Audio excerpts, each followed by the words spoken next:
اذا الكيك يهمك شوف الفيديو للنهاية. الموضوع عن الكيك. يعني واحد راسلني خرب شيب ابو الكيك، نعل ابليس الكيك، يابا اقول شكو؟ يقول الكيك ما دا ينجح عندي. يابا والله الكيك ابسط منه ماكو.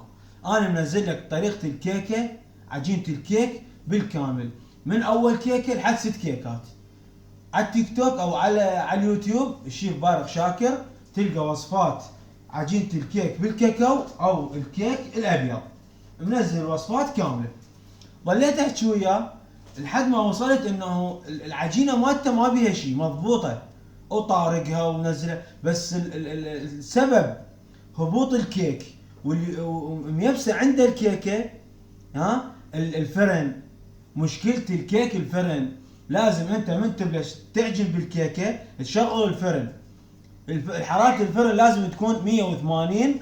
ها يلا تنزل الكيكة وتظل 45 دقيقة الى 50 دقيقة.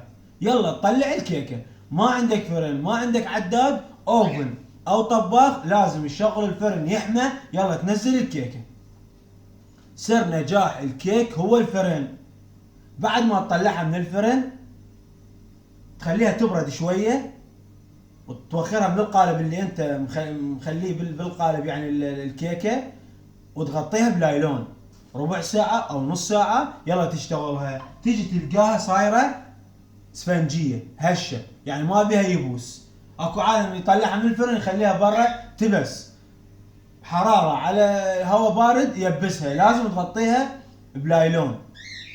فيا بنات يا شباب، سر نجاح الكيك هو الفرن. اي واحد حاب يتعلم طريقة الكيكة خلي يكتب لي بالتعليقات وانا راح اجاوبه. اذا شفت تعليقك مهم احولك على الواتساب او على الانستغرام، نتراسل على الانستغرام وانطيك الطريقة بالكامل. اذا الموضوع يهمك اعطينا متابعة ولايك، ومع السلامة.